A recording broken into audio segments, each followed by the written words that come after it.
Good evening বন্ধুরা, Rumpa's healthy food চ্যানেলে সব দিনের মতো আজও সবাইকে স্বাগত। আজ আমি আপনাদের কাছে নিয়ে এসেছি একটি স্পেশাল রেসিপি, সজনে ডাঁটার মশলা ফ্রাই। আর তার জন্য আমি কিছুটা সজনে ডাঁটা নিয়েছি একটি টমেটো, একটি কুচানো পেঁয়াজ আর একটি আলু। তার সাথে নিয়েছি লবণ, সরষের তেল, হলুদ আর পোস্ত আর সর্ষে। এটা ভালো করে পেস্ট করে নিয়েছি।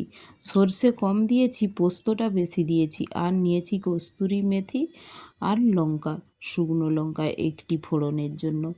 আর আমি এখন গ্যাসের ওভেনে কড়াইটা বসিয়ে দেব। আর এই গরমে পোস্তটা খুব খেলে ভালো, শরীরটা হাইড্রেট রাখে। এখন কড়াইয়ে দিয়ে দিলাম সরষের তেল, তার উপরে দিয়ে দিলাম শুকনো লঙ্কাটা আর পেঁয়াজ কুচি। এটা নাড়াচাড়া করেই এর উপরে দিয়ে দেব টমেটোটা। আমি এগুলো যেহেতু পরে ফ্রাই হবে মশলার সাথে, তো একটু নাড়াচাড়া করেই আমি এগুলো দিয়ে দিচ্ছি। তো এখন দিয়ে দেব পরিমাণ মতো লবণ আর হলুদ। এটা দিয়ে আমি একটু নাড়াচাড়া করে নেব। আর এটা যেহেতু লবণ হলুদ দেওয়া আছে, তো একটু নাড়াচাড়া করার ফলেই টমেটোটা প্রায় গলে গলে আসবে। তো এই সময় দিয়ে দিলাম কস্তুরি মেথি, আর তার সাথে দিয়ে দিলাম কেটে রাখা আলুটা। তো একসাথে আমি কস্তুরি মেথি আর আলুটা আমি একসাথে দিয়ে দিলাম। দিয়ে এটা দেখুন নাড়াচাড়া করে নিচ্ছি।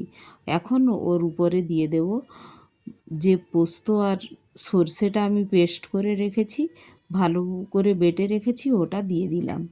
দিয়ে এটা ভালো করে নেড়ে চেড়ে নিচ্ছি।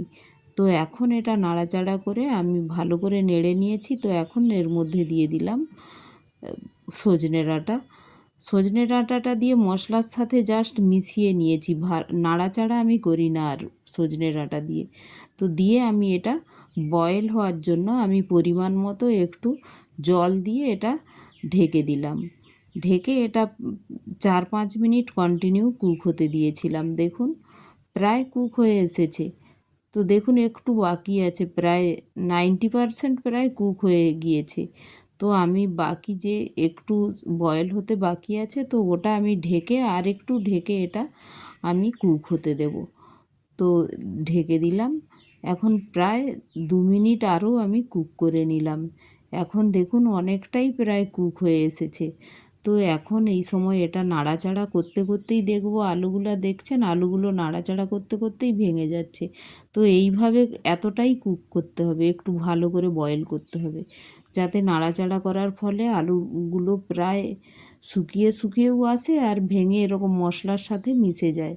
তো এইভাবে দেখুন যে একটু জল ছিল, এটা নাড়াচাড়া করার ফলে 2 মিনিট এরকম কন্টিনিউ নাড়াচাড়া করার ফলে জলটা সবটাই শুকিয়ে গিয়েছে। তো এই সময় আমি গ্যাসটা বন্ধ করে দেব আর একটু ঢেকে দেব, জাস্ট ফ্লেভারটা ওর মধ্যে অ্যাবজর্ব হবে। তো এই সময় দেখুন 2 মিনিট ঢেকে দিয়েছিলাম, কত সুন্দর হয়েছে। আর দেখতেও যতটা সুন্দর, এটা খেতে এত সুন্দর লাগে, মনে হয় যেন পুরোটাই খেয়ে নিই।